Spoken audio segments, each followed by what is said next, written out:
Right now, you're really big on the European side, especially on the live touring side. Um, can you tell us a bit about the European market as far as AC/DC are concerned? The European market, they're really quite strange over there. There are a lot of freaks over there. You know, they're sort of not punk, and they're not terribly young. I was about to say you might feel at home if there are a lot of freaks Right, going on. yeah. Sorry. Oh, you find a few, Yeah. yeah, on the street after the show in the gutter. You know. Right.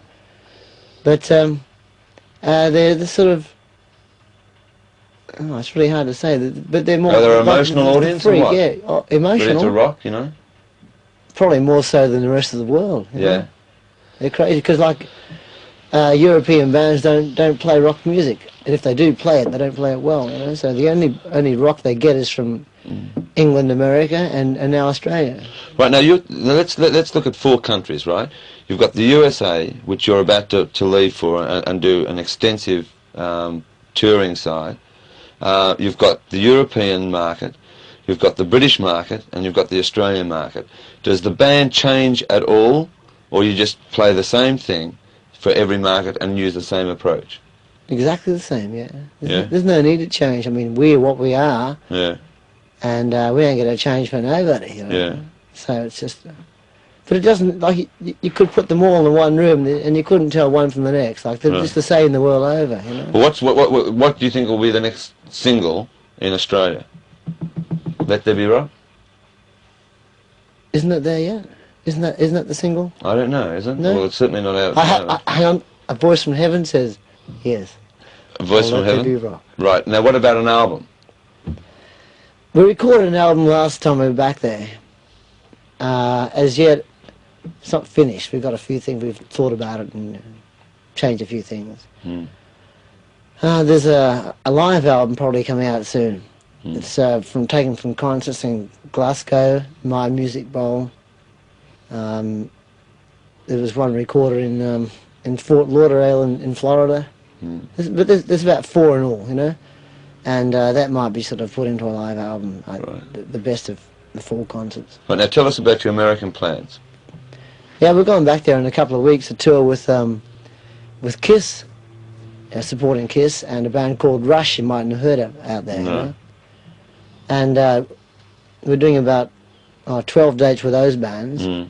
and a few of our own, and some co-headlining with a band called UFO. Right. We've heard of that.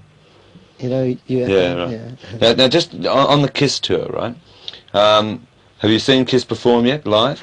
Yeah, I saw them in London last year. Yeah. Yeah, Well, quite spectacular. yeah. Well, I mean, there's going to be an amazing contrast between yourselves and obviously Kiss. Both very visual. Well, for a yeah. start. See the guy that what's his name? Tell me the bass player's name from Kiss. I don't know. No? Coral, tell me the bass player's name from Kiss. He's a popular guy, isn't he? Coral? He came along to our show or one of our shows in the Whiskey in Hollywood to see us play, you know. And he come up to us and said, look, I dig your band, and we're touring in December, and we'd like you to tour with us, you know. And they played to 80,000 people. You know? Yeah, right. I mean, they're huge. So the show should be quite amazing. Now, are you, on the songwriting side, have you written many songs of late? I mean, the band and yourself, or? Well, we haven't written. Like, while we're touring, you're sort of compiling all your ideas and Yeah. things you rip off from here and there around the country, so like, you know. And I've got pages of stuff, and out of it might come, 3 or 4 good ideas for songs. Yeah. Thanks. Okay, 33-1. Right, with all that's happening, I mean, have you had much chance to group yourself to write many songs over the last, say, 3 or 4 months? No, we did about 10 last time back in Australia, but and I wrote the words to 2 songs about on the last tour, like on the road, and got back home and found out there was the same titles and almost the same lyrics as somebody else's. Did you? And I was really pleased with them too. I thought, oh, this is great. Yeah.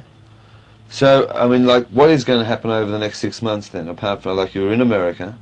Will you be coming back to England during that time, or what? No, well, going to America for a month until Christmas. Right. Back to Australia for about, till probably the start of March. Mm. Record, do a few dates, you know, like Melbourne, Brisbane, Sydney, or other places. And get a bit of sun. Mm. Be nice for a change. And how's Angus going? How did Angus go over with? I mean, like this time last year, the papers were going crazy, and you know, talking about this great little guitarist that's got so full of energy. How did he go in America? Oh, they couldn't believe him in America. Yeah. No. I like the Americans are mad. Anything new, they really go crazy for it, you know. And although like only the rich people over there can afford to send their kids to schools where they have uniforms, this is, like the novelty of it was just overwhelmed them, and the energy the band puts out, they couldn't believe it, you know. Because the band's getting more, you know, just now, more. how many and more gigs rocky. did you do in America? About 28. And how did you go? Oh yeah, excellent. Yeah, did a few blow-offs here and there. Yeah. It's good. And how did the music press over there? You know, did you read any reviews or anything? Yeah, like that? many good reviews. Yeah. I don't think I read one bad one actually. You know. Yeah.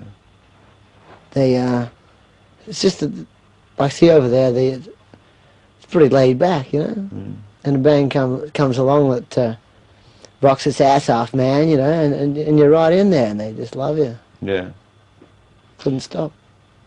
Now, when you come back, you're doing some recording, right? In the studios. What are you finishing off an album or? Well, you know, the tracks we've done for the last album, we're going to clean a few of them up, you know, just sort of make them help, because we've had a tape and we've listened to the tape on and off over the last 5 months, and we sussed out a few things as to and how to sort of make the songs better, you know. And any new ideas we get as well, we'll put them down. Why was the approach last time you were back, that time that you were recording, to sort of almost stay low profile as far as television and all of that was concerned, and the press? Yeah, well, you know, dig this. We've been working non-stop since the band started. You know, 8 months before I joined the band. You know. Yeah. And you just got to have a break. You know. And so the main thing about being back there last time was to actually write the songs, record them, break in the new bass player to the way of the band. That's why we only played 1 or 2 gigs back there, both at the Bondi Lifesaver. You know. Just got to have a break occasionally. You know? Well, listen, thanks for coming on Countdown again. It's all right. And no worries, Ian. They still call you Ian, do they? Yeah, well, Molly. And we wish you the best of luck in America. Thank you. And it's good to see that the album is really starting to break in, like really starting to break into the top 200. What is it? You know, it's around about the 150 mark. 150 with an arrow. Yeah, no, that's good. Not quite as fast. Not quite as fast as the bullet. As the bullet. All right. Well, best of luck, and we'll look forward to seeing you come home and doing some tour dates. Looking forward to getting back there. Take care, Bob. See ya. Thanks, mate. Right, can we do a... Right, 34-1. Right, 35-1. Right, 36-1.